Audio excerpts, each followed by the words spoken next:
Welcome, my friends. You are on Mav's Coffee Clarity with Denise DiGregoli. Every week, we spill the beans. It's a show designed to help you move forward in work, love, and life. Who doesn't need that? If you just found me, welcome. And if you're a regular, welcome back.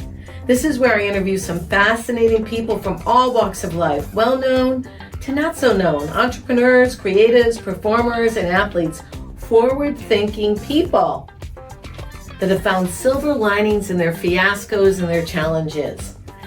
And hey, we laugh along with it. It's real, it's fresh, designed in short formats, authentic, unedited, because we're busy and we got things to do. So today's a little bit different. My fabulous intern from a university here in Fairfield, Olivia, she has brought to my attention that we've been getting a lot of questions since we launched the pod back in early November. And she said, a lot of people are writing in on social or on our website and asking different questions. So today's episode is a fun episode. I guess I'll be interviewing myself based on Olivia's request. So she put together some of these cool cue cards. The first question was, how do you take your coffee? Super dark roast. The darker, the better. I needed to, lift me up in the morning, grow some hair here and there. Dark coffee. I think I grew up on coffee. Coffee was like always a form of clarity. The best conversations, the best times happened over laughter with family, friends. So yeah, dark roast. I would have to tell you the truth is I probably have 5-6 coffees a day. I'm trying to get it down. It's moving right along from that terrible admission. What is your favorite quote? Well, I have two. One comes from one of my grandmothers, and she would always say, Denise, if you want to be a success, first you need to make someone else a success. And so that's sort of like the pinnacle and the foundation of all my work. And the second one is by Zig Ziglar. He'd say, motivation doesn't last, neither does bathing. That's why we do it daily. Really a favorite. Ooh, how did you sneak this one in, Olivia? How did you get the nickname Mav? Ava's friends dom me Mav. Ava's my only child. In 7th grade, 8th grade, I don't know. They were lamenting over something. Somebody was complaining about Ava's unibrow and how it wasn't attractive. And of course, my antlers went up. And I was like, wait a minute. Our unibrow is our superpower, okay? No, we're not taking it off. We're not waxing it. And by the way, I think you're 13, so no. And, tell that girl and her mom that, one day you're going to have to tattoo it back on anyway, so leave it alone. And I was so forthcoming that one of the girls at the kitchen table said, oh my gosh, Ava, your mother is a savage. And it became Maverick, Mav, Mom, Savage, Mav. So, Mav is, Mav's going to tell you how she feels. And that's how we brought it to the podcast, because Mav and clarity and coffee all went together.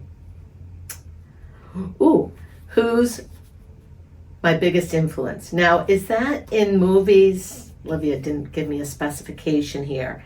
In family, so many great influences in my family, of course, would be my grandmothers. On the big screen, I love Lucy, my biggest influence. She worked with her husband, I work with mine. We laugh a lot. It's not, we started off a little later in life having children. I would say that. And one of my best influences, of course, is my spouse and business partner, Troy. So that's the short list. Olivia, you got to give me more specifics there. What is my morning routine? Other than coffee? Well, I wake up, I do some stretching.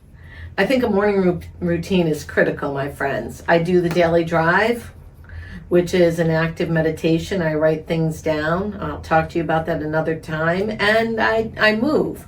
And I try to set the visualization for the day. And I do it every single day, believe it or not. Does it always work out? Most of the time. Did someone really ask this question? Who would I play in a movie? Probably myself. Well, I'm a big fan of Lucy. I'm a big fan of Cher. I'm a big fan of Lily Tomlin, somewhere in that genre.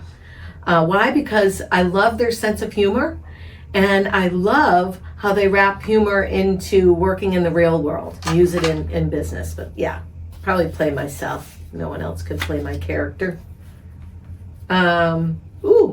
What's something surprising I've learned about myself? Believe it or not, my friends, this is the truth. I was very, very shy up until probably sophomore year of high school. So I learned that, it's okay to express yourself. That's probably what I learned early on. And as a business lady, having run several businesses, I've learned, well, you're going to hear it on a couple of my episodes with my recent guests, say yes and allow other people to feel like they matter in your life and just move forward.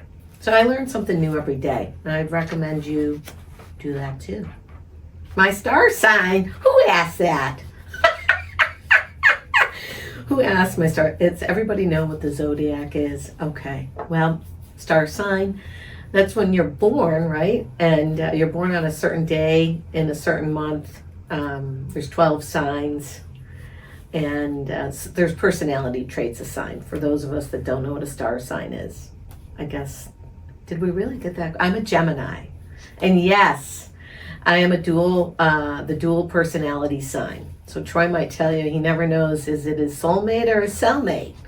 But in general, it brings a lot of creativity to the table. Wouldn't you say, Olivia? She's shaking her head yes, and she's kind of moving her chair back.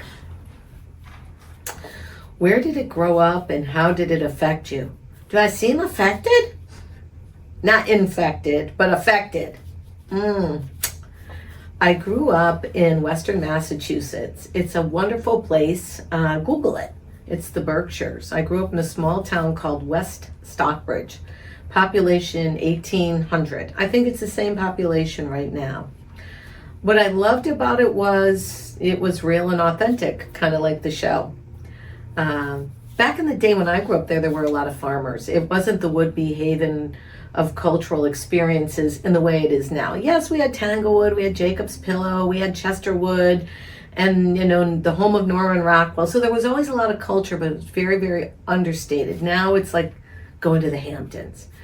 What I loved about it was I grew up eating out of an organic garden.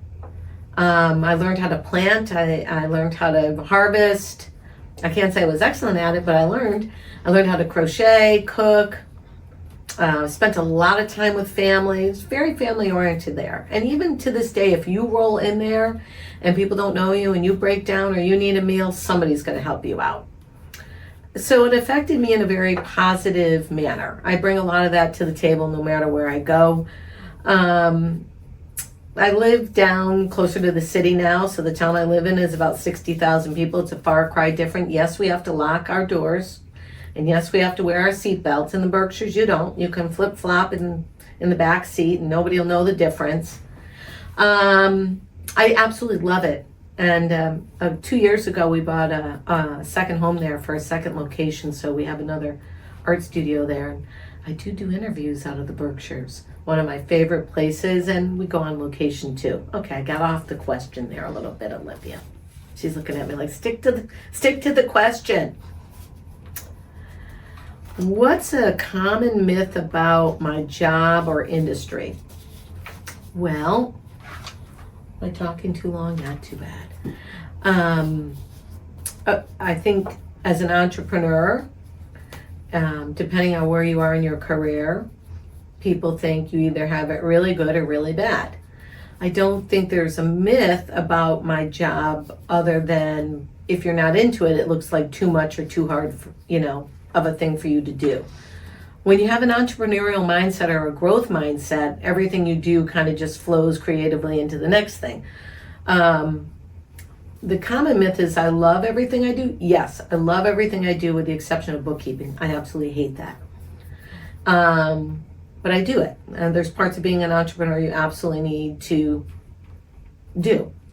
Industry, there's too many ums there. Right? When we go to translate this into a transcript, you're going to hear me going, because I wasn't prepared for these questions. She kind of just sprung it on me. We didn't even have a scheduled interview for today. Anyway, so job and industry. The entertainment industry is fiercely competitive, like the sporting industry, like any creative industry, and you just have to be prepared for it. There's days that you feel like a great success, and there's days you feel like you need someone like Olivia to tell you, no, it's going to be okay, keep doing it, or someone like Troy or Ava. So the myth is it's not all unicorn and butterflies, and then the other myth is, and now here comes the Gemini, it is all unicorn and butterflies. It's how you approach it and how you think about it. But being an entrepreneur is challenging because you have to be able to deal with feast and famine, the highs and the lows, and then take the lows and translate those in your mind to future opportunities. I don't know if that's a myth. That's just a lecture from me. Okay. What's next for Mav? Oh, we have so much planned over here. I'm surprised Olivia didn't give me any cue cards here on this. Well, we're expanding this podcast. We film in Fairfield, we film in Sheffield, we film on location, and we film on Zoom. And we want to be live in theaters. That's what's next. So you can see a live interview and maybe sip some coffee in the audience, maybe a cannoli, a nice cannoli, and enjoy coffee clarity conversations, kind of like from a comfort zone of listening. We are actively working with some new sponsors, working on finding those venues that fit for us. Mav wants to go to Sicily for her 25th wedding anniversary. Can you plug that to Troy, please? And turning a special decade, 30, let's go with that. I'm thinking of parking myself on a beach for a few days there. And we're really looking forward to expanding this into helping people grow to their potential, right? Do we have any other questions? I don't think so. Is that it, Olivia? She's giving me the nod. Okay, my friends, so guess what? I just spilled some of my beans. This was kind of fun, I have to say. It's a quick in and out. Thanks for your questions. You can put more questions in at the contact page at DeniseDiGregoli.com. You can find me on LinkedIn, TikTok, Instagram.